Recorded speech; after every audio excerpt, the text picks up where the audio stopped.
Hey everybody, welcome back to History Student Reacts. Today we'll be watching the most embarrassing royal deaths in history by Chat History. Now I'm not familiar with this channel, but this video was recommended by one of you guys, and the topic is certainly an interesting one. Now before we get into this video, I'd appreciate it if you guys would check out my Patreon, which is linked down below, and I'll give you access to exclusive content. Now with all of that out of the way, let's jump right into this reaction. Embarrassing royal deaths. Louis III. This is Louis III, and this is his dad, Louis II, King of West Francia, also known as the Kingdom of the Franks. Hey Frank. Hey Frank. Louis II here is renowned for being a very peaceful and very loving ruler for his very short 2-year reign between the years of 877 and 879. And now, he's dead, which is even more peaceful. Now, Louis III is the king-to-be at the ripe old age of 16. But since his parents married in secret before he was slopped out, his claim to the throne is being questioned. Now, in order to keep things civil, Louis had struck a deal with his younger brother to rule together. With that, We've got a classic succession crisis, right? That's when it can happen in a lot of different systems, but here we're talking about a monarchy, when for some reason it is unclear who the successor be, or perhaps the presumed successor in this case is missing a bit of legitimacy. This is always a moment of vulnerability for any particular kingdom and the particular successor in question. It gives any potential successors to the throne, any claimants, anyone who wants to take that position, gives them an opportunity to jump in and try to take over. Right, so this is often a moment of, like I said, vulnerability and also a lot of political chaos. that agreement, West Francia was split in two. Okay, this is my half, and there's yours. Fine by me. My side has the Xbox.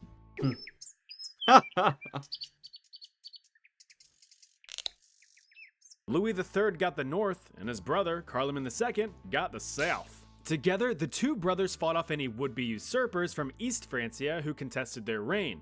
Battles were fought for over a year with some back and forth, but ultimately ended in a loss, and a portion of their kingdom was ceded to the east. I mean, here you've got essentially the remnants of Charlemagne's empire. It's broken up into two, and now they're fighting with each other over territory. But while East Francia celebrated its victory, a distant threat loomed over the horizon. Those dang Vikings were showing up in 881 and began to pillage the village and plunder asunder. However, East Francia, still riding their high, managed to kick the Vikings' shit in. Not wanting to sail their ships home in shame, the Vikings instead tried their luck with West Francia. Bad move. They would soon learn that two kings were better than Vikings. Louis and Carloman went on the offensive and took the invaders by surprise. Together, the brother armies slaughtered the Vikings, cutting down around 9,000 men in the clash. This victory was absolutely huge for the two young monarchs who— Seriously, I mean, French W against the Vikings? That's a pretty big deal. The Vikings are not to be trifled with. That's a pretty fearsome foe you've managed to best. were praised by both Western and Eastern Frankish kingdoms. Now keep in mind that both kings were teenagers, so the ego trip was insane. Right. That being the case, Louis took to finding himself a queen, as to produce an heir and to cement his legacy. Louis decided to pursue love in 882 and ended up quite literally pursuing a potential partner. In a bout of hopefully consensual horseplay, the young maiden fled from the eager monarch on horseback to her father's house. Why are you running? Louis, very calmly hunting down his love interest, ended up completely conking his dome on the top of a low doorway. That's certainly one way to get head. And since he had yet to sow his seed, his younger brother was left to rule— He died like that? God damn! On his own. Well, he died 2 years later after being accidentally stabbed by his servant during a hunting trip. Bummer. It's stories like this Bro got a little too excited about his potential queen. that make you realize just how stupidly fragile we all are. Just like that, a family lineage is cut short. Imagine if your great-great-great-great-grandmother fell in the shower, completely erasing the possibility of your existence. Poor guy probably didn't even know who she was. But he could have, with today's sponsor, MyHeritage. Nice There you segue. go. I'll let the sponsor play through as I usually do. This video will be linked down below. You can go check it out. Give Chat History a like, subscribe, all that good stuff. We want to show support to these channels that are making the fantastic videos that we enjoy reacting to. Awkward stories about your family's history when you can discover everything yourself. Grandma, what were your parents like? Oh, very abusive. As long as you can enter some basic information like Things a were name and a different date of back birth, in the day. MyHeritage can cross-reference existing records to fill the gaps. Thanks to their instant discoveries feature, MyHeritage brought me back to my roots. Literally, I apparently come from a long line of fellas with the surname Root who sailed across the pond from England in the 1700s. This is my great times 8 grandfather, Captain Joseph Root IV. I bet he never thought he'd be— Shout out. His family's been in the Americas for a while. I'm the exact opposite of that. brought up 239 years after his death, but here we are. Quit looking at my dinghy. Ever see this painting before? Well, I don't want to brag, but the artist is my 8th generational ancestor, John Trumbull, also known as the painter of the American Revolution. Nice. I'm clearly carrying on his legacy, and I know he'd be proud. MyHeritage even lets you bring people back from the dead by enhancing, colorizing, or even animating historical photos of our dearly departed. Take, for instance, my great-great-grandma's great-great-uncle. Look how great he is. And now, he's even greater. So if you want to start branching out and discovering your origins, use my links below to get a free 14-day trial to start building today. I was a bit skeptical at first, but thanks to MyHeritage, I discovered my Argentinian great-grandfather had Germanic roots. Uh-oh. Wait a minute. Basil I. Little Basil I was familiar. quite the inspirational success story. Born into a dirt-poor Armenian family in the Byzantine province of Macedonia way back in 811, baby Basil had quite the social ladder to climb. But such a challenge was deemed necessary as he was determined to dodge his destitute destiny. Too bad that he and his family were captured by Bulgarians when he was just 2. Luckily, Basil was able to escape his captors. Just took 23 years. He sought to live out his newfound freedom and fled to Constantinople, which is not yet Istanbul. Possessing incredible strength and an uncanny ability to roll 20s on any and all charisma checks, Basil made leaps and bounds up that social ladder. He began working as a lowly stable boy, got promoted to servant under a relative of the emperor, met a wealthy cougar noblewoman who just threw money at him, dabbled in sweaty, slippery wrestling, and then took on a gig as a bodyguard for Supreme Empire King Emperor guy Michael III. Yep. Stable boy right up to the top. A lot of it through his strength, really. And Basil here is an example of the type of story that is rare, but you do see sometimes within the Roman Empire, of someone who really comes from the bottom and is able to work their way up. Now, there are some examples of this throughout a lot of different systems in history, and if you look at the Byzantines, the Romans, you'll see that of course, most of the claimants to the throne, the emperors, they had some sort of dynastic claim, right? They came from a particular family, whatever. But you do have a couple of examples of men who were able to really work their way up, who came from a lower station in life, sometimes, really right at the bottom of the social hierarchy, and through a combination of luck, connections, their own talent and brilliance, and oftentimes their own cunning, were able to make it right up there to the top. Once again, not often, but sometimes, and this is one of those examples. Now, you'd figure that being a bodyguard to the emperor would be a great place to coast until retirement, but Basil was just getting started. He managed to gain the utmost trust of the emperor, even being formally adopted as a son. And taking advantage of this, Emperor Mikey had been convinced by Basil that his own uncle was secretly plotting to take the throne, so he gave Basil permission to address the issue. He did. This false act of loyalty resulted in the emperor crowning Basil as co-emperor. And that's where the cunning comes in, right? If you want to make your way, especially in the Byzantine court, you're going to need to be pretty ruthless. And that's a pretty ruthless action. Convince the emperor you're on his side, and you're taking out a conspiracy against him. And through proving your loyalty, aka promoting yourself, you are made co-emperor. How about that? Which was not his best move. You see, Emperor Michael III wasn't very good in his decision-making, which is probably why the public didn't favor him all that much. Basil had one last obstacle in the way of the crown: his newly adoptive dad. But that's nothing a quick swipe of a sword can't fix. Basil dropped the "co" in his title and was now the full-fledged emperor of the Byzantine Empire in 867. Despite having 0 qualifications for the job, Basil's establishment of the Macedonian dynasty brought the Byzantine Empire into a golden age, with various military victories, large-scale construction, and significant cultural and legal reforms. Yeah, I mean, Basil, like they said, begins this new golden age of Byzantine history.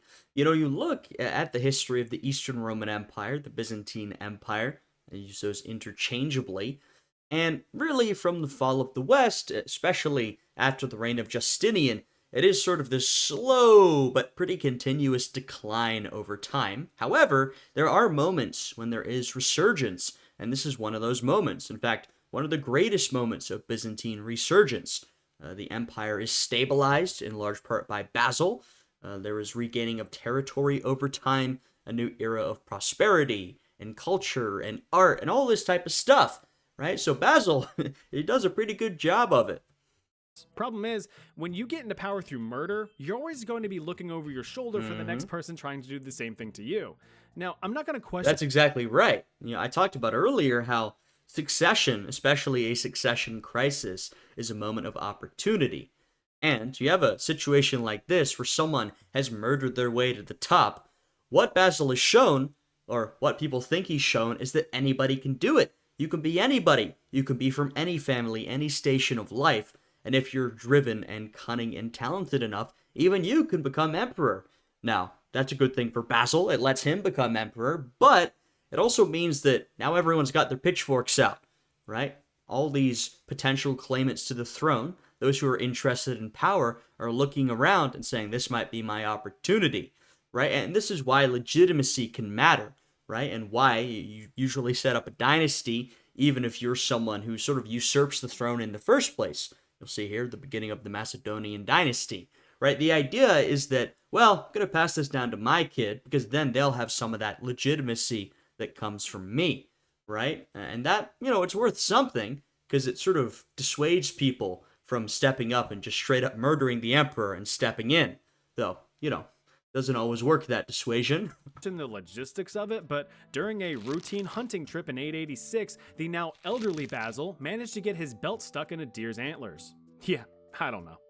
The animal went wild, as animals tend to do, dragging Basil across the Windows XP default landscape for 16 whole miles. Oh. That's at least 2 kilometers. A servant had managed to cut the emperor free, but the damage was done. Although somehow still alive, the emperor sustained tremendous injury. The servant, still brandishing his iconic belt-cutting knife, was accused of attempted murder and was sentenced to death. Wait, what? Emperor Basil I died a bit later from his infected wounds. Edmund Ironside. Old Edmund Ironside was king of England for a whole 7 months in 1016 after his rad dad Athelred II died under unknown circumstances. Poor Edmund rose to power at a pretty bad time. Those gosh damn Vikings were gaining a foothold in England, and they needed a stern talking to at the very least. Not just any Vikings though, these were Danish Vikings, which were much more formidable, flaky, and flavorful. The 26-year-old king fought back hard against the Viking invaders, throwing whatever English forces he could at them, and saw quite a few victories, granting the king the nickname Ironside for his resilience. But even though he won a few battles, he had yet to win the war. The final conflict, the Battle of Asandin, near modern-day Essex, ended in Danish victory, where there was much rejoicing and many crumbs. Following this English loss, a treaty was signed by King Edmund and Viking King Canute. Canute, being a real Canunt, agreed to allow Edmund to continue his reign, but only with the control of Wessex, the heart of Anglo-Saxon England. All English land north of the River Thames was now under Danish control. Now, there was a special stipulation that stated whichever king died first, the other shall inherit the whole country. Yeah, we have some maybe issues brewing, but you can see here really the power and influence of the Vikings, the Danes, over in England. I mean, we saw earlier it was a pretty big deal when our French co-monarchs, essentially, managed to defeat the Vikings, right? They're pretty tough. They're a powerful military force. And though they were doing a lot of sailing around and raiding, they weren't just doing that. They were settling in different places, taking over territory, ruling. So a really sort of existential threat to the King of England here. That sounds like great motivation for assassination plots. Lo and behold, just 1 month later in October of 1016, Edmund Ironside met with a terrible fate. While sitting on his second most important throne, Yeah, this is a pretty notorious one, I would say. Edmund Ironside met with a terrible fate. While sitting on his second most important throne, an assailant was assigned to assassinate the king's ass. Yep. Old Ironsides caught a blade between his cheeks when he was at his most vulnerable. According to some historical sources, an assassin hid under the king's private turlet, waiting for the perfect opportunity to strike. Edmund, as planned, died of his wounds, granting King Canute full control over England, which he ruled for 2 decades. Henry I. Being the youngest son of 4 to William the Conqueror, Henry I didn't even have a chance of becoming a burger king. Hey, these two ones were not too far apart in history. And we're dealing with the same location. Alone any kind of respected monarch. When Daddy William logged off the server in 1087, the late king's possessions were divided as such. His eldest son, Robert, inherited Normandy and was made duke. His second son, Richard, got nothing. He was dead. From a hunting accident, no less. His third and favorite son, William, inherited the crown of England and was begrudgingly promoted to King William II overnight. I say begrudgingly because it is believed that William II would have preferred to inherit Normandy. Oh well. Finally, little Henry was given lots of money and a tiny bit of English countryside. But that was immediately yoinked by his now king brother, which never caused any internal resentment in the coming years.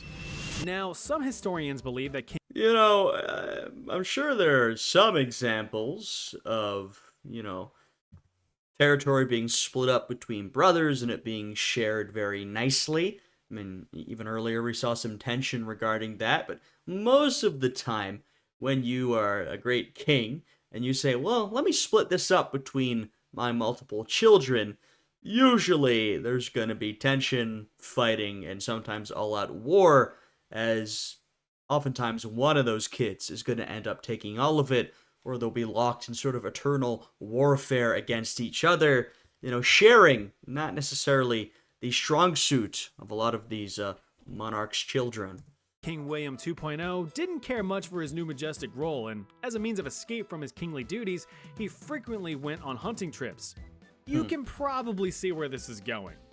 During one of these trips, William, who wasn't much of an adventurer, took an arrow in the chest. Now, since lungs aren't where arrows are usually stored, William quivered in pain as the arrow knocked the wind out of him, and he drew his last breath shortly after. Seems to be that if you'd banned all monarchs throughout history from hunting, a lot of unnecessary death could have been avoided, though maybe they would have gotten their kicks doing something else equally or more dangerous, but a lot of these sort of wacky or embarrassing royal deaths come while they're out there hunting in the field. Yeah, in the woods. Hunting trips are lethal to nobility. Yeah. Of course, some historical speculations suggest that the friendly fire may not have been so friendly. It is possible that the fiasco was a plot concocted by Henry to seize the crown. No. After hearing of his older brother's demise through his own ear holes, Henry speed ran to the royal treasury and no-clipped to the crown to claim the throne for himself, which certainly didn't help dispel the rumors of foul play. Now, the public wasn't exactly against what had happened, as King William II was a bit of a dick. As the new head honcho, King Henry I immediately began a rollback on many of his late brother's brutal policies, replacing them with much more successful judicial and financial reforms. Being the most educated of the 4 brothers, Henry peacefully ruled England and progressed the kingdom during his reign. And there are a lot of sort of suspicious deaths throughout history that may have honestly just been accidents, but they appear so suspicious that people will suspect some sort of foul play, assassination, something like that. And also, something I'll point out here, I talked a bit about legitimacy earlier in the episode.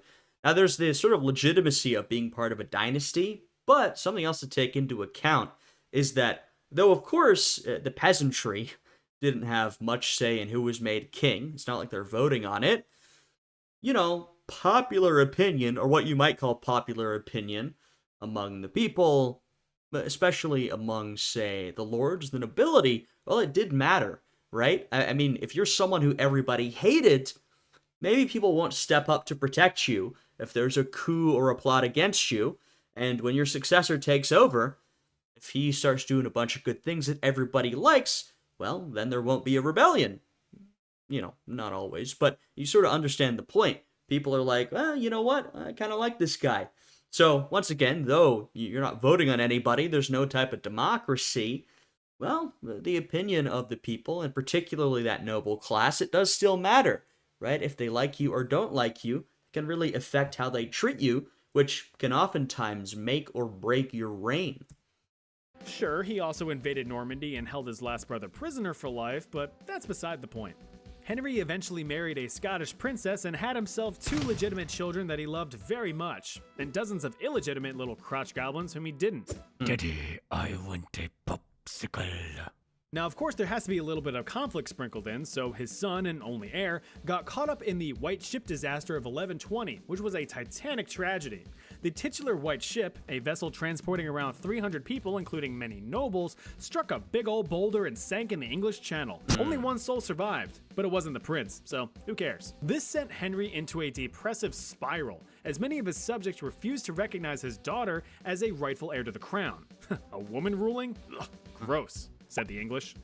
In his sad state, Henry cheered. We see issues with that throughout history, too. I think of Maria Theresa, who leads Austria in the 1700s.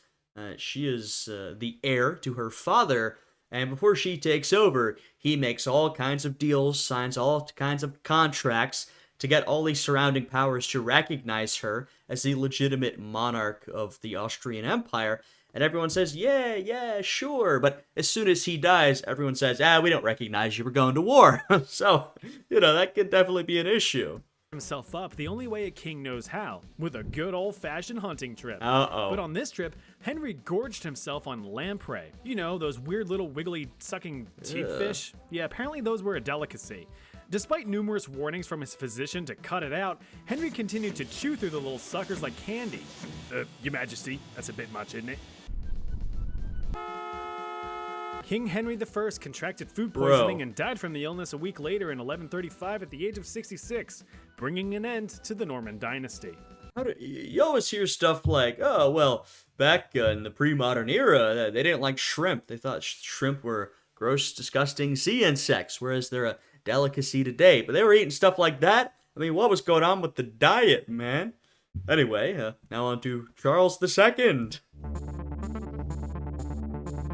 King Charles II was an asshole, which is why history remembers him as Charles the Bad. Oh. Having been born and raised in France and descending from Not a great nickname, I have to say. If my nickname when I die is Ethan the Bad, I know I'll have done something wrong. King Charles II was an asshole, which is why history remembers him as Charles the Bad. Having been born and raised in France and descending from a line of French rulers, Charles felt destined to be the big baguette in charge one day, and when his mother, who was the only daughter of former King Louis X of France, faded from existence, Charles received his inheritance, the paltry kingdom of Navarre, a pathetic spit of land in northern modern-day Spain. This sad excuse for a kingdom was an insult to his name, an insult he would never forget. Although now a king at the age of 17, Charles continued to spend his time in France, hoping to build enough influence to gain recognition for his claim to the crown. But he wasn't successful. He would spend the next several decades. I mean, this really highlights that these aristocratic families in medieval Europe, they were so tied up with each other. It was actually a deeply international system where really the aristocracy and the royal families of all these different states were related to each other. And so you see situations where someone, they are maybe the king of Navarre, but they're also a step away from being the king of France, or the king of this place or that place, or the prince of here, or whatever, So there are people who are really in line for a couple of different positions. And of course, they're all vying for that top most important position, which in this case would be ruling France. That's a big deal. But, your consolation prize, it's not so bad. Decades double-crossing, manipulating, and backstabbing his way through life, pitting England and France against each other during the 100 Years' War.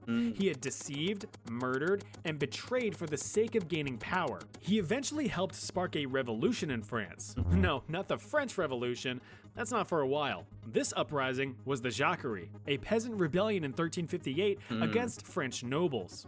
Charles led a suppressive force against the peasants to appear to be the savior of France, but everyone saw right through the ruse. After that publicity stunt, Charles lost almost all political support in France and had to turn to England for help. He ended up pleading with English King Dude Guy Edward III to invade the weakened France and divide the spoils between them, but King Edward was all, no. The king had zero trust for Charles and refused the offer, eventually making peace with France. For now. A few years later, Charles was back on his bullshit, throwing himself in. Yeah, you're talking about a medieval peace between France and England.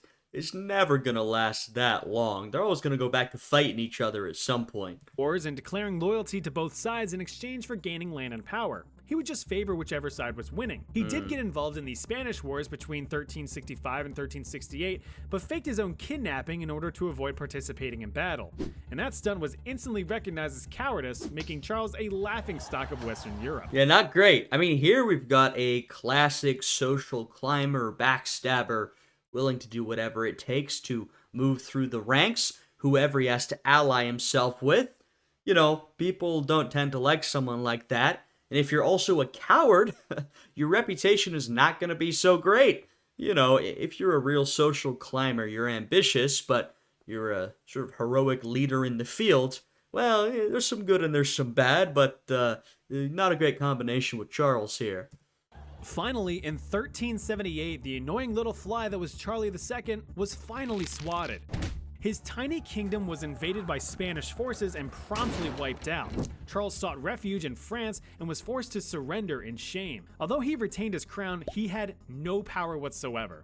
9 years later, in 1387, Charles the Bad fell ill and was pretty much immobile. His doctor prescribed that his body be wrapped in alcohol-soaked linen sheets, and these sheets were sewn around his body each night to promote any healing. Okay. Well, one night when finishing up her king sewing duties, a maid had no scissors to cut the last thread of the linen. There were no blades to be found that could finish the job. So, what do you think she did? Oh no. There's no shot. There's no shot. I mean, there's some really reasonable options here. She could go and find some scissors. Even using her teeth is kind of nasty, but you could do that. Subscribing to the channel, which all you guys should do. All of those would work. There's no way she used a lit candle, right? I mean, I know the scientific knowledge was not so great, but everybody knows that alcohol is flammable, right? Time's up. The correct answer was B. In a moment of completely terrible judgment, the young maid resorted to using an open flame candle to melt the thread off. Why? Charles II, who wanted to be a French king so bad, was promptly flambéed in his bed as the maid panicked and fled. Jesus Christ. Not a pretty bad way to go for seemingly a pretty bad guy. It's interesting to see. You know, he's ruling over Navarre. He wants to be king of France instead. It's such a greater prize. But if you could fast forward like 150, 200 years, you get to an era when, first of all, Spain is now united. All these different kingdoms have come together. And after 1492, after the discovery of the Americas, Spain becomes the richest of the rich, primarily due to a lot of the silver they were extracting from the Americas, Peru in particular, but also the other natural resources, all the labor they were forcing the indigenous people to do, and then, of course, African slaves. Basically, they were making a lot of money. And so at that point, you'd be pretty happy to be ruling over Spain or part of Spain. Of course, in the long run, Spain would decline again. France would be on the rise, but it's interesting to see how those dynamics could change so quickly in a relative sense. Now we've got Henry II, a good example here of how a lot of these names, Henry, Charles, you see them in Spain, France, England, Scotland, etc. A lot of repeating names. Of course, though, sometimes we're sort of translating them back into English. That's the different names in different languages, of course. Henry II of France was a decent king between the years of 1547 up until his death in 1559. Nothing spectacular, but decent. He's remembered as an advocate for keeping the Catholic faith in France and suppressing them smelly Protestants. He had quite a few either burned at the stake for heresy or had their tongues cut out so they couldn't talk trash about Catholicism. Pleasant. Perhaps his bigger claim to fame. I mean, this was a massive issue for all of Europe at this time, France included. I mean, we know France as a Catholic country, and that is true, but doesn't mean there weren't any Protestants there. They had a lot of issues between Catholics and Protestants in France, breaking out sometimes into rebellion, into suppression of that rebellion, really violent suppression, oppression of Protestants, outright warfare. I mean, this is this era where you've got your, the aftermath of the Reformation and the Counter-Reformation. I mean, you've got a lot of really violent religious warfare and conflict around Europe.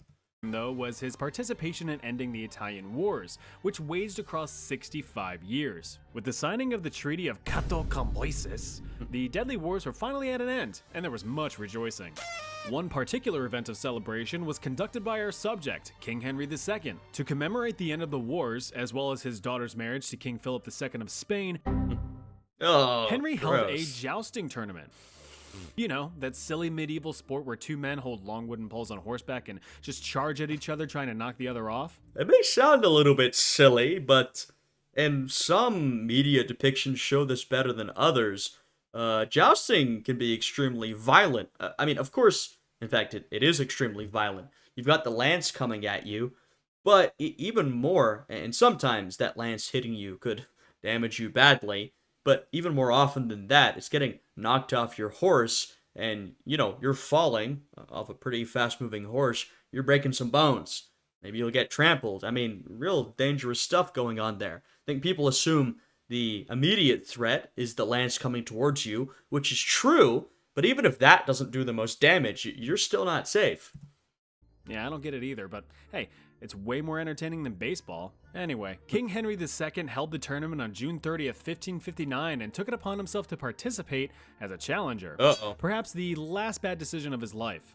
Set against his own captain of the King's Guard. You never like to see that from your king. There are many examples of monarchs throughout history, kings, emperors, who are having some type of competition, whatever it may be, and they're like, hey, what if I participated? And everyone around them has to not share their opinion and be like, we think that's a great idea, sire. When in reality, it's really quite a bad idea. We don't want you participating in any type of competitions, our dear monarch. The two set off to consensually jab their long sticks into each other. With the ASMR pleasures of a wooden crunch, the captain's lance hit its target and shattered upon impact, as they're designed to do. Problem was, some of the splintered wood decided to nuzzle itself right into the king's eyeball for warmth. Oh my god, okay, I'm sorry, you're fine, you're okay. Royal surgeons raced to the king's aid, but were unable to treat the wound. He's gonna be okay, right, Doc? Tough to say. Problem seems to be this big old piece of wood here. I highly recommend he rest up for a few days and we'll see what happens. Aren't you gonna remove the wood?